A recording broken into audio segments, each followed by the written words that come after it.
Welcome to the deep dive. This is where we take your source material and, well, we distill it down into the insights you really need on the companies shaping our world. Today we're focusing on a big one, a pillar of the S&P 500, operating in probably the most essential resource there is, loaner water. Yeah, we're diving deep into Pentair PLC. The ticker is PNR on the New York Stock Exchange. It's a major industrial manufacturing player. And just for context, our analysis date is September 24th, 2025, and we're using a reference share price of $110.09. Now, before we really jump in, a quick reminder about Stock Analytics AI. We're actually covering all the S&P 500 stocks over the coming months. And our members, that's just $4.99 a month, they get priority access for deep dives on the specific tickers they care about most. So you get the analysis you need faster. If you just want a one-off dive like this one, dropping us a super thanks works too. And please do like and subscribe so you can follow along on this S&P 500 journey with us. Okay, and the story here with Pentair, it's got this really interesting central tension, doesn't it? You've got this company, Pentair, deeply entrenched in the water industry. So stable. I mean, they've got this incredible 49-year streak of consecutive dividend growth. 49 years. Wow. That just screams quality, right?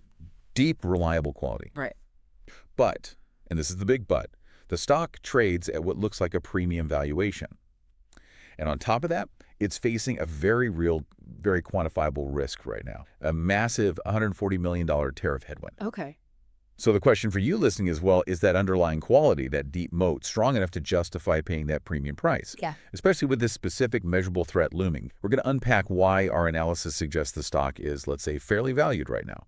But interestingly, why it might still be a really compelling long-term core holding for certain investors. All right, that's a great setup. Let's definitely unpack that tension. Let's jump straight into part one, focusing on the fundamentals of the business itself. Chapter 1, Business Understanding. So their core mission, stated pretty clearly, is helping the world sustainably move, improve, and enjoy water. Right. And they do this through three main segments, but as you mentioned, their performance hasn't been uniform lately. There's a bit of a divergence. Yeah, that divergence is really key to understanding what's going on. The real star performer, the bright spot recently, has absolutely been the pool segment. This is the enjoy part, pumps, filters, all the automation systems for home pools. It's been riding these big trends, home improvement, that whole post-pandemic focus on wellness. Yeah. And the numbers show it. Robust sales growth, 9% in Q2 2025. It's been their consumer-facing engine. Okay, so pool is strong. What about the others? Well, that's where it gets less exciting recently. The water solutions segment, this is about improving water quality, so the filtration, water softening, and also those essential Manitowoc ice machines you see everywhere. Right, commercial ice. Exactly. That segment's actually been underperforming. Sales were down 4% in the same quarter. And then there's the flow segment. There's the move part. Big pumps, fire suppression systems, flood control. Sales there were basically flat. It's much more tied to, cyclical industrial spending, municipal budgets, that kind of thing. Okay, so a bit of a mixed bag performance-wise. But what about their competitive advantages, their moat? Where does that come from? You've got brand strength, obviously. Pentair itself, Everpure, Manitowoc Ice People, know those names. True. Brand matters. Mm-hmm. But I think their unique capability, their real edge, often comes down to technology leadership, especially technology that saves money or energy. Take their variable speed pool pumps, they pioneered these, and the key thing is they can cut energy use by up to 90% compared to the old single speed pumps. 90%, that's not just a small saving. Exactly. It's huge. For a pool owner staring at high electricity bills, that's almost a no-brainer upgrade. It creates real economic pull. And I guess that kind of technological edge, plus the nature of some of their products, leads to high switching costs, especially on the industrial side. Absolutely. Think about the flow segment again. If a factory or a water treatment plant has designed its whole system around specific mission-critical Pentair valves or pumps, switching isn't easy. Right. It can mean re-engineering processes, downtime. Yeah. It was a significant barrier to entry for competitors in those applications. And this ties into a really interesting recent strategic move. Even though the pool segment was the hot growth area, Yeah. management went out and spent $290 million to acquire Hydrostop. Hydrostop makes specialized valves and fittings for municipal water infrastructure. Ah, so more towards that stable industrial core. Precisely. It's very stable, non-discretionary work, and highly profitable, too. They mentioned a 30% return on sales for Hydrostop. It really signals a deliberate strategy. They seem to be prioritizing fortifying that reliable long-term industrial base over just chasing potentially shorter-term consumer growth spurts. That is interesting. But hang on, if they're focusing strategy on the stable industrial side, Why is the pool segment, which is much more discretionary, consumer-driven, still the main growth driver right now? Isn't that a bit of a contradiction? Doesn't that expose them to recession risk? That's a really sharp point. It does look like a bit of a balancing act, doesn't it? I think the way to look at it is maybe the pool segment's strong performance today is generating the cash. Okay. The high margin cash flow they need to fund these strategic moves, like buying Hydrostop, which bolsters their long-term stability. So maybe they're using the current consumer enthusiasm, you could say, to basically pay for building out that industrial fortress for the future. It's a dual track. Okay, that makes sense. Using today's wins to fund tomorrow's stability. Let's shift gears then. Chapter 2. Management evaluation. This is always crucial, right? Looking at the people actually running the company and making these decisions. Capital allocation, as you say, tells the story. The CEO, John L. Stauch, comes from a finance background. And his track record, particularly as CFO before becoming CEO, is pretty remarkable on the efficiency front. Yeah, he has a reputation for really focusing on operational performance. During his time as CFO, roughly 2012 to 2017, the company's operating margin effectively doubled, went from about 8% up to 16%. That's a significant improvement. At the margin. Okay. And you see that discipline reflected in their big strategic moves since then. First, portfolio management. Remember, Pentair wasn't always pure play water. They spun off their electrical business, Invent Electric, back in 2018. I remember that. That move immediately focused the company, simplified things, and allowed them to target all their capital allocation specifically towards water opportunities. Much cleaner story. Second, their commitment to shareholders. We mentioned the dividend streak, already 49 consecutive annual increases. That earns them the title S&P 500 Dividend Aristocrat. Which is a pretty exclusive club. It really is. It shows incredible resilience across decades and different economic cycles. And importantly, the dividend payout ratio is quite conservative, around 26% of earnings. They aren't stretching to pay it. It's well covered. They're clearly committed to returning cash to Indian investors. But beyond the dividend, how do we measure how effectively management is actually using the money they keep in the business? That's where ROIC comes in, right? Return on invested capital. ROIC is arguably one of the best single metrics for judging management effectiveness. It tells you how much profit they generate for every dollar of capital, debt, and equity invested in the business. And Pentair's ROIC is strong. It's sitting at 15.53%. 15.53%. How does that stack up? It stacks up very well. If you compare it to a major competitor, say Xylem, their ROIC is much lower, around 8.66%. Wow, okay.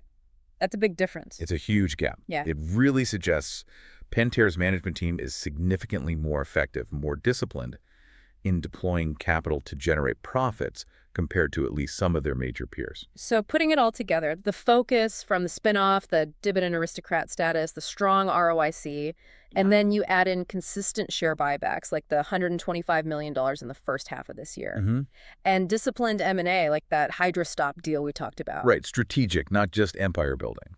It paints a picture of a management team focused on long-term compounding, balancing immediate shareholder returns with strategic investments. That's pretty much the textbook definition of good capital allocation, yes. Okay, let's dig into the numbers that result from all this. Chapter 3, Financial Analysis. So looking at the overall financial picture, you described it as a mature, stable leader. What do the key metrics tell us? Revenue seems to be, well, kind of flat recently, around $4.1 billion on a trailing 12-month basis. Yeah, revenue growth hasn't been explosive, that's true. But the really important story here is profitability improvement. Despite flat top line, margins are expanding. Gross margin is consistently strong, holding in that 40-41% range. But the operating margin, reflecting those efficiency gains we discussed, has climbed nicely to 17.6% in 2024. Okay, so they're squeezing more profit out of each dollar of sales. Exactly. And that operational efficiency flows directly through to cash flow. Pentair is an exceptional generator of free cash flow, or FCF. FCF being the cash left over after all expenses and investments, the cash they can use for dividends, buybacks, acquisitions. Precisely. And their annual FCF has grown significantly, hitting $693 million in 2024. It's a lot of financial firepower and flexibility for management. And importantly, they achieve this without taking on excessive risk. The balance sheet looks very solid, quite conservative actually. Their debt-to-equity ratio is low, just 0.38, and the current ratio, measuring short-term liquidity, is a healthy 1.45. They have the financial strength to weather storms. Okay, strong margins, great cash flow, solid balance sheet. It sounds like a textbook, wonderful business. Now, the crucial part we hinted at earlier, the valuation. What price is the market asking for this quality? Ah, yes, the valuation tension. The market definitely recognizes the quality here, and it's priced accordingly. The trailing 12-month price-to-earnings, or PE ratio, is 23.58. 23.58. How does that compare? Well, it's a premium.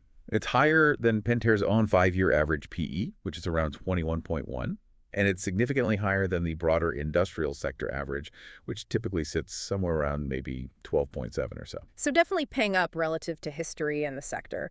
Definitely. The market is assigning a premium for the perceived safety, the dividend track record, and the quality of the earnings stream. Now, we also looked at an educational discounted cash flow model. Just to clarify, a DCF tries to estimate a company's intrinsic value by forecasting all its future free cash flows and then discounting them back to their present value. Right. What the business is theoretically worth based on future cash generation. Exactly.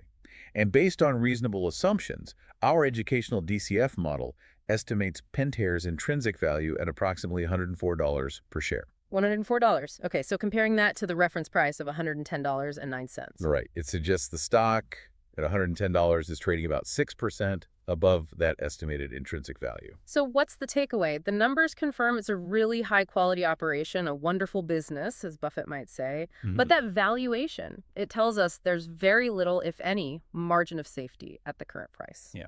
That's the conclusion from the numbers, yes. For a classic deep value investor looking for a bargain, this isn't it right now. You're paying a full price, arguably a slight premium, for that quality. Okay, that sets the stage perfectly for part 2, where we look at the external market factors and the risks. Let's move on. Chapter 4, market sentiment. So, given that full valuation, how are the pros, the Wall Street analysts, actually viewing Pentair right now? Are they still bullish? The overall consensus is still positive, but maybe cautiously so. It's rated as a moderate buy among analysts who cover the stock, but their price targets reflect that caution. The average 12-month target is pretty modest, $115.37. Okay, $115.37 compared to the current $110.09. That's only about 4.6% upside potential implied over the next year. Not exactly shooting for the moon. No, it suggests they see the quality, they like the company, but they don't see a ton of immediate upside from here.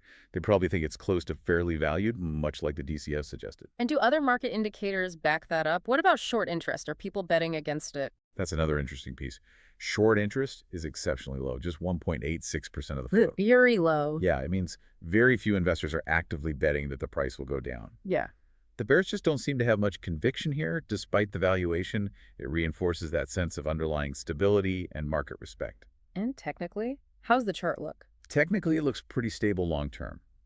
The current price, $110.09, is holding above its long-term 200-day moving average, which was around $108.39. That generally confirms the primary uptrend is still intact. However, it is sitting slightly below the shorter-term 50-day moving average, which was near $111.05. So it suggests maybe the long-term trend is fine, but there's a bit of a pause or consolidation happening right now. Fits with that fairly valued idea. Okay, stable long-term, but maybe taking a breather short-term. Let's look at who actually owns the stock. Chapter 5, ownership structure. Yeah, the ownership structure is quite revealing, actually. It screams long-term stability. Get this.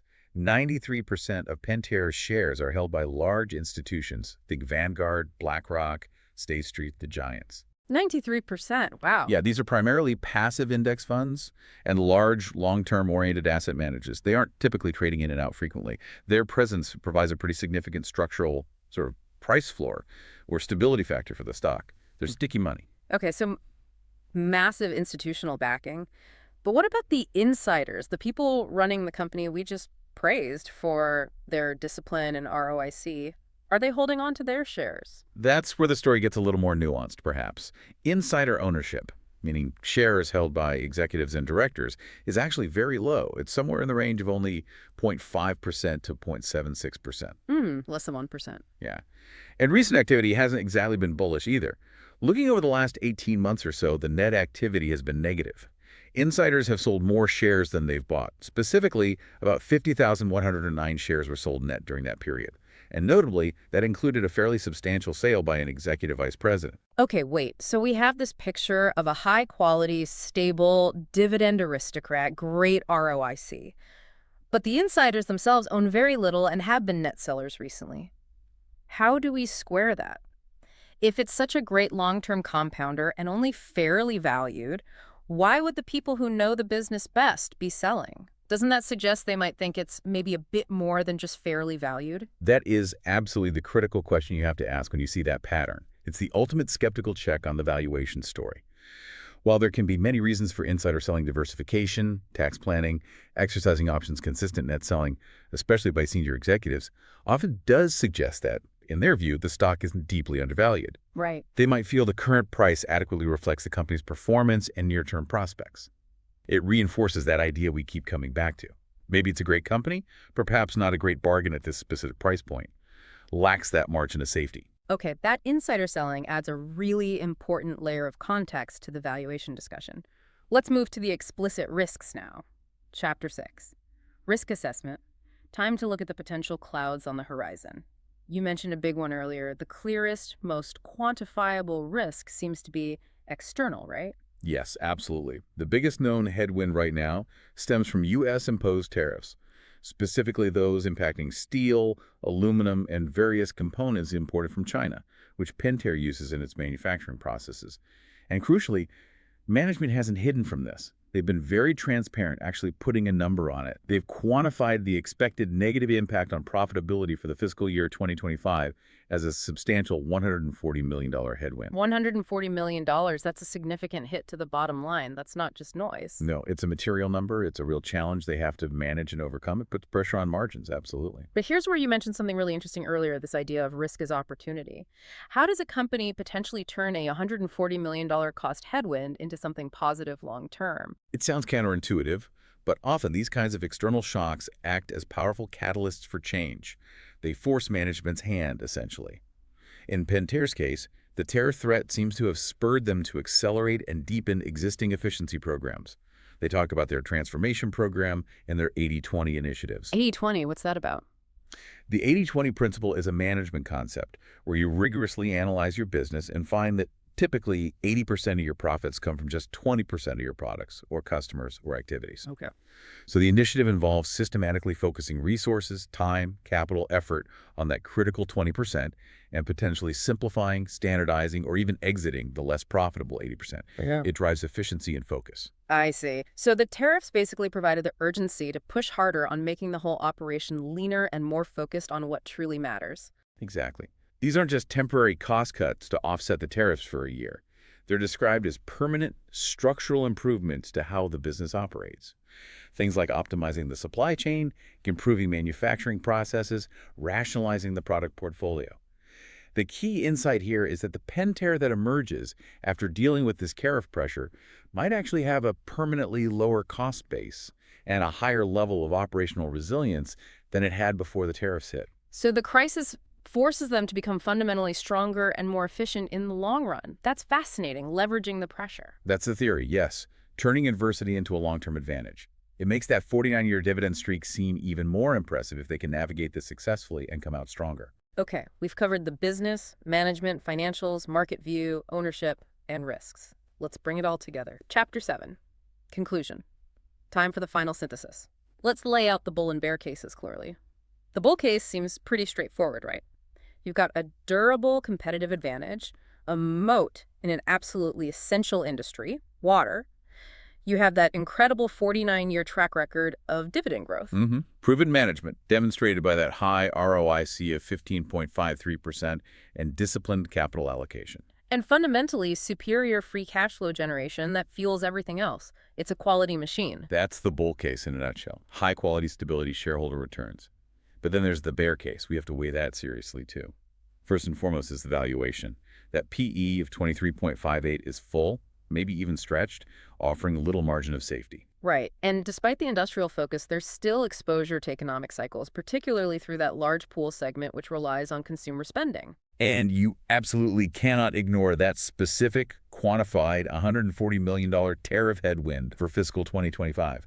It's a direct hit to near-term profitability that they have to offset. Okay, bull case, bear case. So the final verdict. Where do we land on Pentair at $110.09. Bringing it all together, our conclusion is that Pentair represents a very high-quality, stable business operating in a critical sector. No question about the quality. However, at the current share price of $110.09, it appears to be fairly valued. Fairly valued, okay. Which means it's probably an ideal core holding for certain types of investors, particularly those who are more conservative, focused on long-term compounding, dividend growth, and income stability. It fits that bill perfectly. But for investors looking for a significant discount to intrinsic value, for classic deep value buyers seeking that margin of safety, the current price just doesn't offer it. It's fully priced for its quality. In a great business, but perhaps not a great stock price for bargain hunters right now. Understood. Well, thank you for walking us through that analysis of Pentair PLC, a really interesting case study in quality versus valuation. And maybe the provocative thought to leave you, the listener, with is this. Given that the valuation seems full, the future performance of this stock really seems to hinge on one key question. Can those permanent operational efficiencies, the ones forced upon them by that $140 million tariff headwind, actually generate enough ongoing margin expansion and growth to overcome what looks like a currently flat revenue trajectory? That feels like the crucial battleground for the stock going forward, something to mull over. And thank you again for providing the source material that made this deep dive possible. Remember to like and subscribe to Stock Analytics AI. Our $4.99 a month members get priority access to these deep dives, especially as we cover the entire S&P 500. Don't miss out. And just a final crucial reminder, this analysis was generated by an AI system. It's purely for educational and informational purposes. It should absolutely not be considered financial advice. You must always conduct your own thorough research, consider your own financial situation and risk tolerance, or consult with a qualified financial advisor before making any investment decisions.